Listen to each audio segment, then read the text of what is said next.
How do you feel when you hear $1,960 gold? What about $22 silver? Are you scared? Are you afraid that the price is going to continue down, down, down? I'll tell you, I feel pretty darn good about the current gold price and silver price. We're getting a little bit of a pullback, but that was to be expected.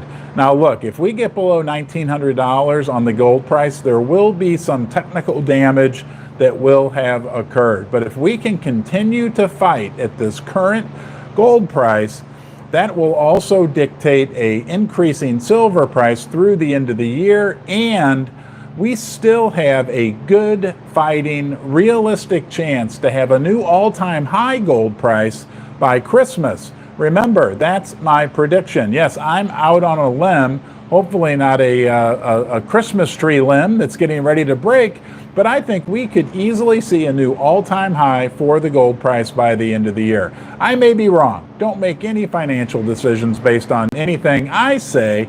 I'm just sharing with you my opinion.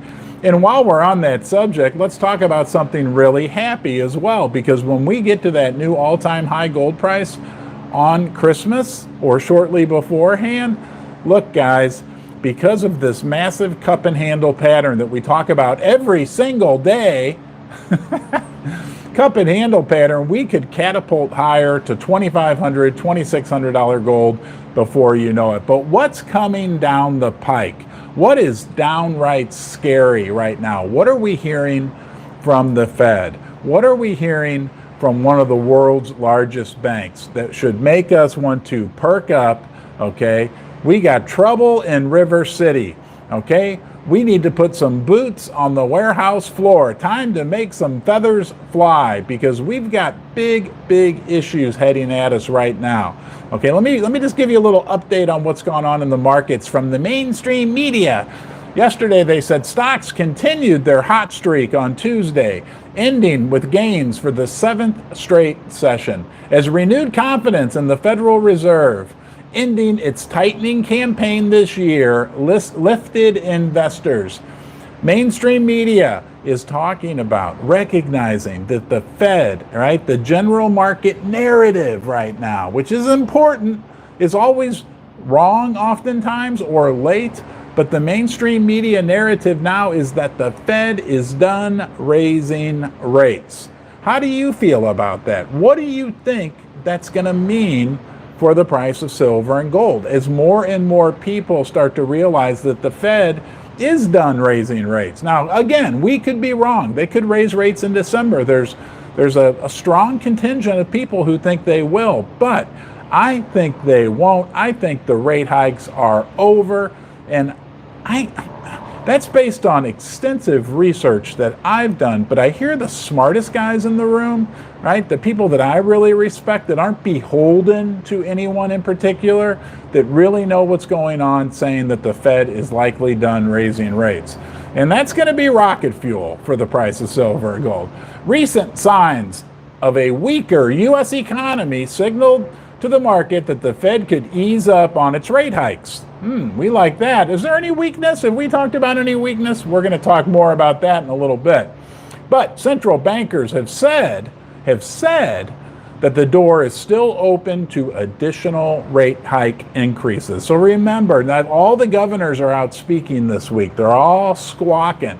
And of course they're going to say, well, if we need to raise rates, we'll raise rates again. Blah, blah, blah. Don't listen to what they say. Watch what they do. Don't use your ears, okay? Use your eyes. Watch what they do. And what they've done is paused. That's the most recent action that we've gotten from the Fed, and that will continue.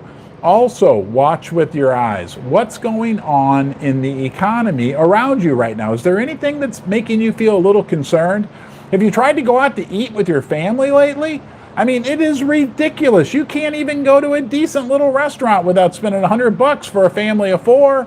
Like something one step above Applebee's, and nothing against Applebee's. I know Coin Shop Chris loves Applebee's, but nonetheless, it is insane out there, guys. Okay? And I want to go on my rant one more time, because I don't know if I drove this home to you lately, but inflation is way higher way higher than they're telling us. I'm going to slurp down some coffee.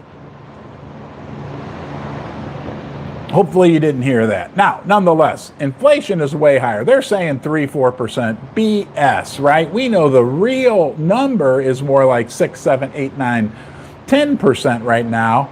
But factor in shrinkflation into that equation. Because I'm telling you, everywhere I go, whether it's the grocery store or it's at a restaurant, the package and portion sizes are much lower as well. So now they're charging, heck, seems like twice as much or 60 or 70% as much for all this stuff as they charged us 3 years ago, but we're only getting 80 or 70% of the product. I mean, if you factor that in, does that make sense?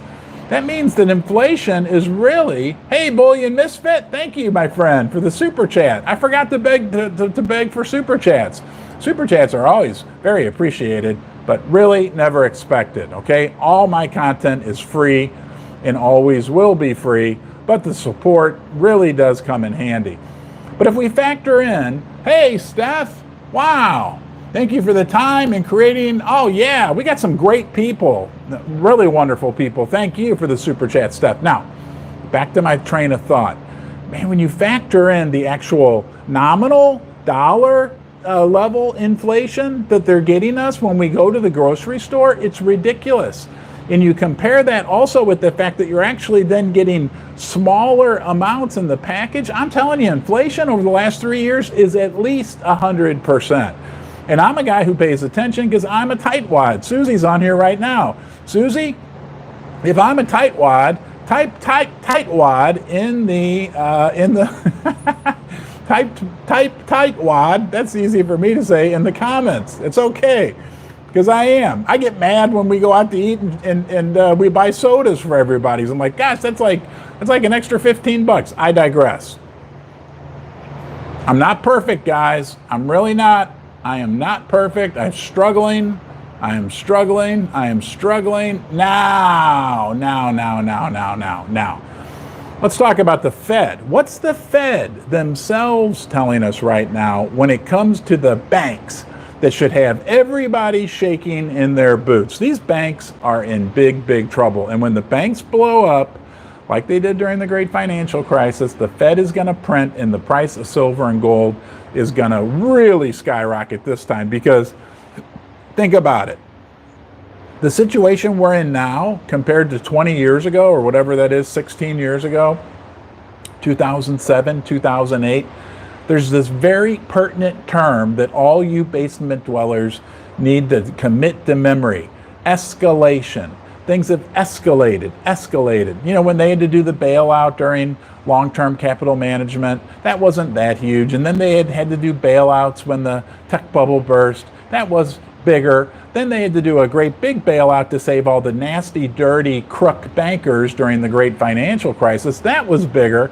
Each time it gets bigger and bigger and bigger because the can gets harder for them to kick down the road. This time, they're going to have to throw everything they've got at it just to move the can, okay? And what's the Fed telling us? Because last week, Jerome Powell was telling in his testimony or his press conference was telling us everything was okay with the banks. The banks are in good shape. Everything's fine, according to Jerome, right?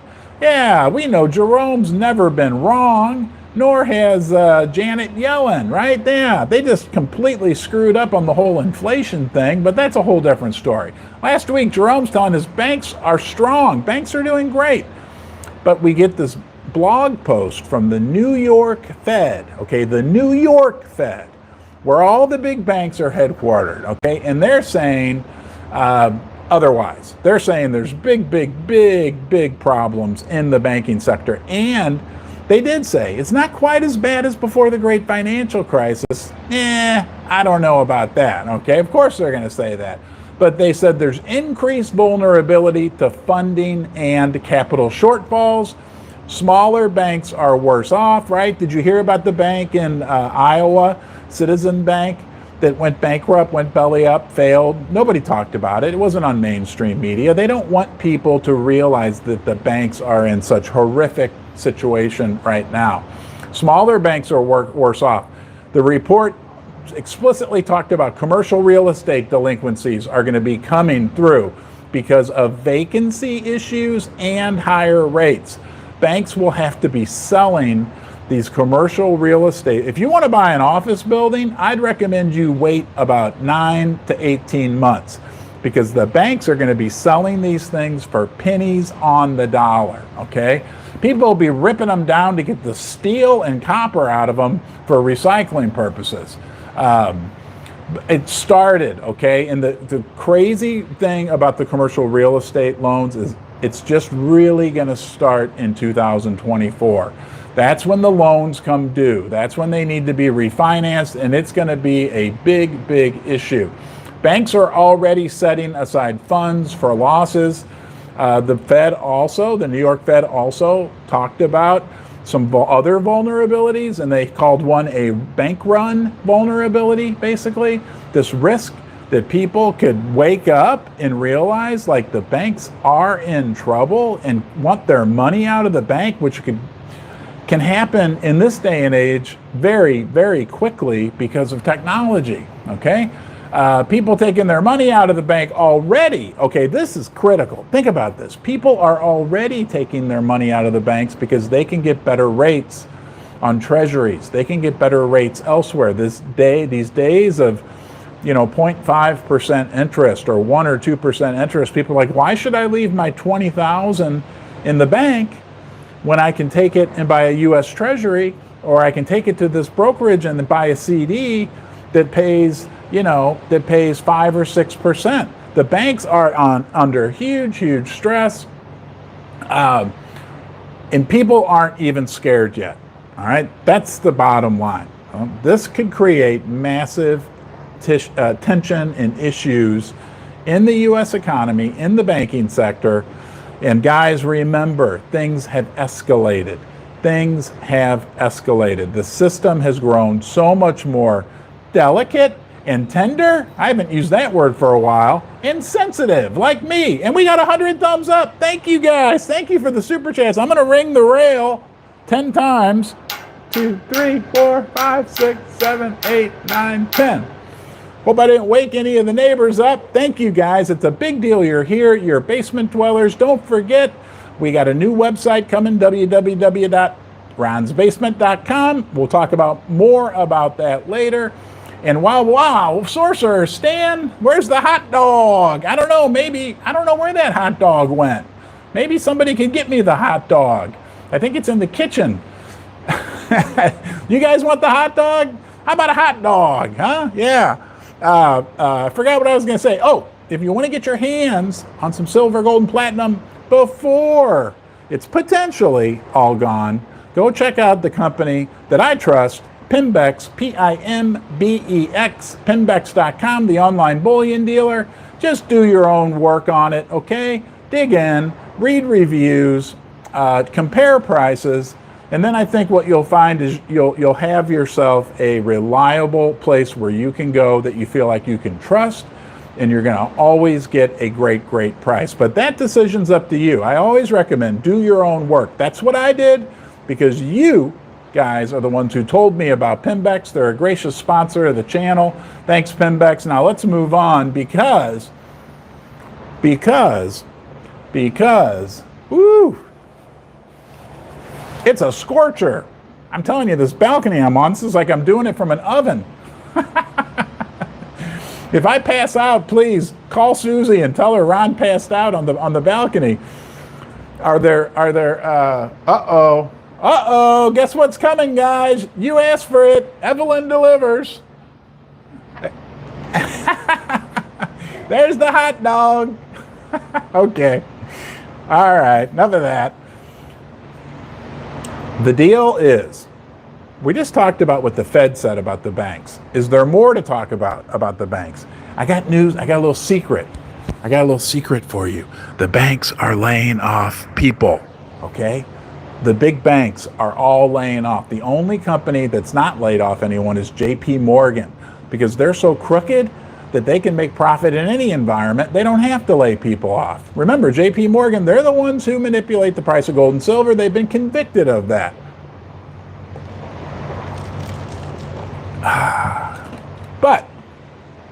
But Citibank, okay, Operation Bora Bora. Have you heard about that? Do you know that Citibank has 240,000 employees throughout the world, and they're going to lay off at least 10% of them, maybe even more by the time Operation Bora Bora goes through? That's 30,000 people, okay? And we got these big issues that are affecting the banks, okay? Credit card, people are not paying their credit cards. Car loans, people are not paying their car loans. U.S. Treasuries have crashed. We've covered that ad nauseum. Mortgage-backed securities that the banks own have crashed. Commercial real estate, we just talked about that, is just starting to crash and is really going to crash next year. We got zombie companies out there that are crashing because the only way they survive is by borrowing more money, and the banks don't have money to give them. What about student loans, right? You know, are people actually paying back their student loans? That's a subject for much debate. But these banks are in big, big trouble at a time when, let's talk about what's going on in the corporate world, right? The big business corporate world, because we get this news. All the big companies, for those of you who don't know, put out their quarterly reports, right? So all the big companies are pretty much through right now reporting on their business activity from July, August, and September. That's the third quarter, all right? And now we get the data. And what is the data? Is they've amalgamated all this data. It's telling us that corporate America is delivering the bleakest sales report in 4 years this earnings season. A sign that weakening consumer demand is limiting companies' ability to raise prices further. What does that tell us about silver and gold, okay? Weakening consumer demand. We've talked about that. People are not paying their credit cards and don't have any room left on. The consumer is the backbone of the U.S. economy. There's demand coming down, okay? At the same time, the companies are dealing with inflation. It's stagflation. Okay, I'm going to ruin it for you. It's stagflation. And what happens in stagflation? Silver and gold prices skyrocket. With more than 80% of the S&P 500 firms having reported, less than half have beaten their revenue estimates for the third quarter, the lowest share since the same period in 2019, according to data compiled by Bloomberg Intelligence. The pace of sales growth globally, okay, now let's talk about the world, because we live in a global world, globally, has also moderated to, quote unquote, the lower end of their pre-pandemic ranges, Deutsche Bank Group strategists said. The world economy is slowing. Inflation is not slowing. That's because there's so much darn debt in the world. You don't have to be, Albert Eisenhower to figure that out. There's so much debt in the world, it's driving up prices, where at the same time, people don't have any money left. It's shrinking, so it's driving down sales. It's stagflation. All right? I'm not going to go on. I'm not going to go on about it, but I will tell you, as a precious metals investor, it is the most conducive environment. It's like you till up the soil and put some cow poop in it. That's how fertile of ground it is for the price of silver and gold.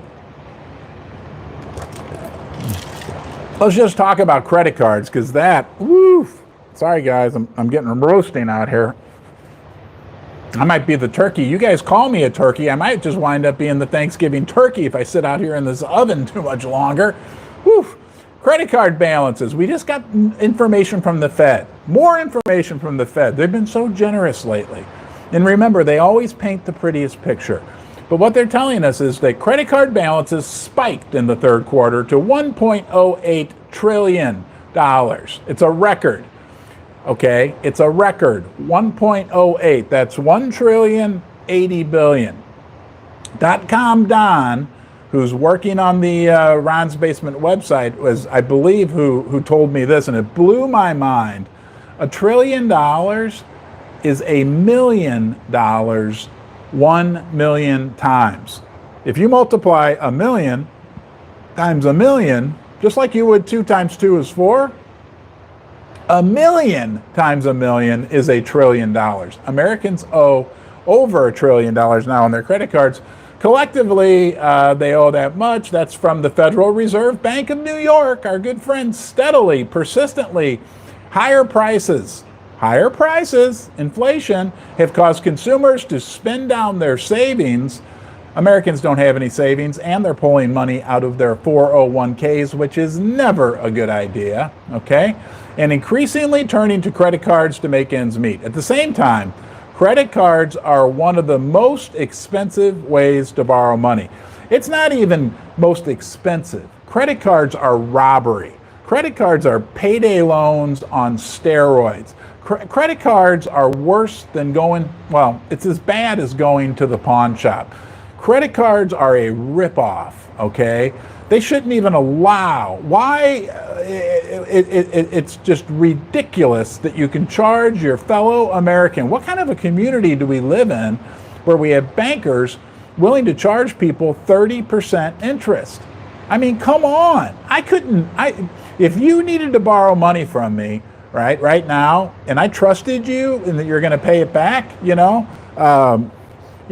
like somebody like CoinShop Chris said, I need to borrow $1,000, but I want to pay you interest. Okay? I would feel guilty charging anything over, 7 or 8% interest. I mean, it's just ridiculous. Absolutely ridiculous. Okay? All right, guys. That's it for today. I am roasting out here, but I appreciate everyone joining me. For those of you that follow my stock holdings, we did get some great news this morning from Fortuna Silver Mines. Jorge Ganoza, the CEO of Fortuna, he's been in the basement with me many, many times. I think he's the CEO of the year. Silver, right? This guy built a silver mining company, started in Peru, from the ground up, all right, and has grown the company. Now they've got mines all over the world, and they just announced unbelievably great earnings for the third quarter. So congratulations to them, to any of you that own Fortuna Silver. The one thing Jorge and I have talked about many times is this crazy situation in the silver market whereby the silver price is so artificially low. The COMEX and the LBMA, guys, they are manipulating the price of silver down. And one of the ramifications of silver being so low is that there's no money going into the silver industry to find new silver deposits, all right? There's no pipeline, very limited pipeline of new silver projects coming on board. Now, there's some companies out there, Silver Elephant, Suma Silver, and a handful of others that do have silver and that are exploring, but they are few and far between. If we look out 5 years and we look at what's projected in terms of demand for silver in this country, I was just listening to Phil Baker, the CEO of Hecla Mining, talking about it as well. There is a projection for a massive shortage of silver. There's no other way around it, okay? You listen to Keith Neumeyer. I've talked with him. I've heard him say the same thing. The fundamental story, the support for the silver story, the silver supply-demand dynamic is unbelievable. But yet, right now, all my contacts in the retail silver sector are saying that there's not a lot of people buying silver. Right? And why? Why is that? Why are you not buying silver? I'll tell you why. Because you got to buy food, and you got to buy fuel, and you got to buy things that are now twice as expensive, like we talked about, as they were just 3 years ago. So that's why people are not buying on net as much silver, right? Because some people are actually needing to sell their silver, little bits and pieces, little chunks, just to pay the electric bill, just to pay the grocery bill, just to pay for new shoes for their kids or whatever the case may be. So we're in this weird little situation. However, let's talk about this. Everything we talked about earlier in this video Okay, the banks are in big trouble. The economy's in big trouble. Oh, I forgot. You know what? There's another great story. Hold on here. Hold on. We got a great story to talk. This will tell you one more reason why the economy is in big, big, big, big, big, big, big. Bear with me. Technical difficulties.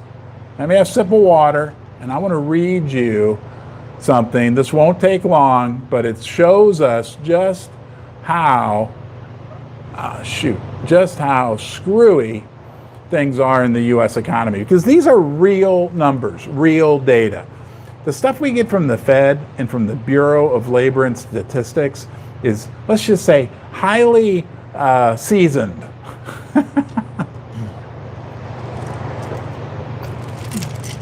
My good friend RB, another one of you, a basement dweller, and thank you for being here today, my fellow basement dwellers. And before I read you this story, I want to say thanks to our other primary sponsor, First Mining Gold. Look, when all this economic doom, if and when it comes to fruition, the gold price is going to go to new all-time highs.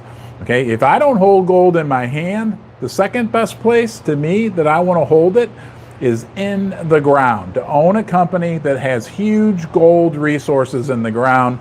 Look, again, check them out for yourself. It's a stock I've owned for years and years. First Mining Gold.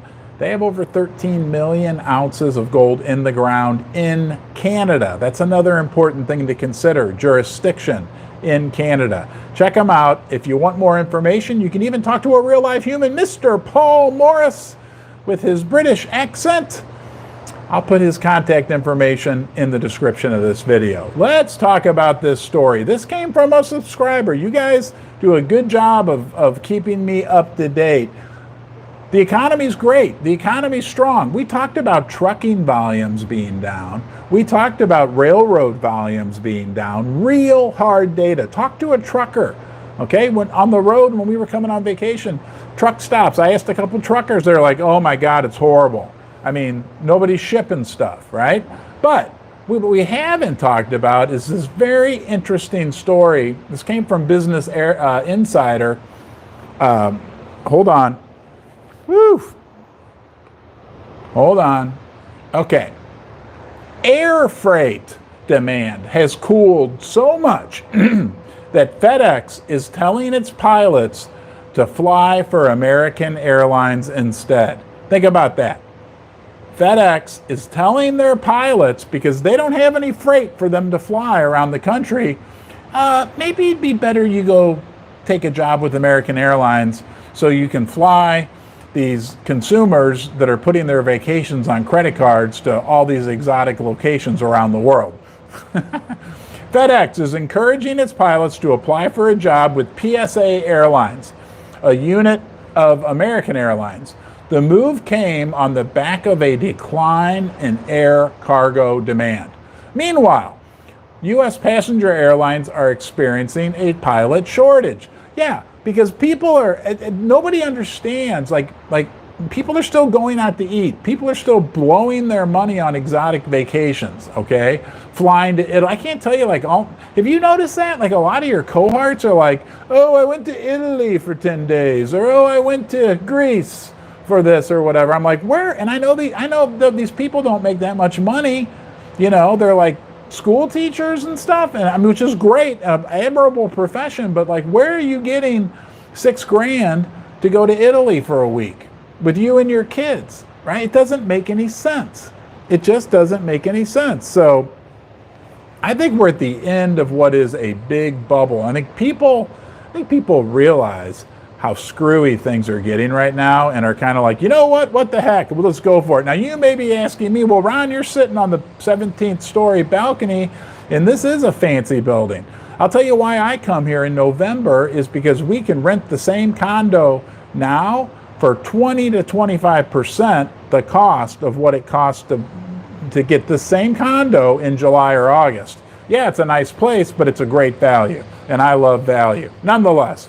All right, guys, let me ask you a question. Do you feel like, I want you to type 4 in the comment section if you feel like your fellow Americans are kind of doing like a one last hurrah, right? Like one last, because that's what the credit card data shows, right? People are like, what the heck? I might as well blow it because next year is going to suck. Do you think the average Americans, we got a 4, we got a couple 4s. Thank you. Jim M., thank you. Thank you. Annie Oakley, CoinShop Chris, thank you to all the moderators as well. I'm European. Okay, 4. Casey Jones. Yeah, I mean, it feels like it's the last hurrah. It is not good. It's not good out there. Okay? Thank you to all the moderators. Jake from Jake's Custom Parts, CoinShop Chris, Annie Oakley, Jim M. You guys are the best. I really appreciate you being here. Okay? Most importantly, right? Moderators are important. Susie's important. You know, I guess I'm important, but I'm no more important than you are because this does not happen without you. And yes, we pour our heart and soul into this channel and it gets exhausting. I'm not going to lie at times, but coming on here and seeing all you, because you are the most important part. It's energizing. So I really appreciate the fact that you give us your time, you give us your support, okay? I will always make sure that all my content is free. Yeah, super chats, financial support is always welcome, okay? I'm not gonna lie, and greatly appreciated. But at the end of the day, what's most important is that you have a place to come, that we can be together, and you never know, maybe we'll have a big get-together someday. Nothing I'm gonna make any money off of. It'd be really nice. So, whoa, thank you, Thomas. I'm spoiled today, okay? All right, guys, I'll see you soon. Thank you, seriously. And I'm talking to you, because there's only one you, and that's the truth, right? It's a big deal you're here. You're important, right? You're important to this community, and I know your family and many other communities as well. Have a great day. I'll see you soon.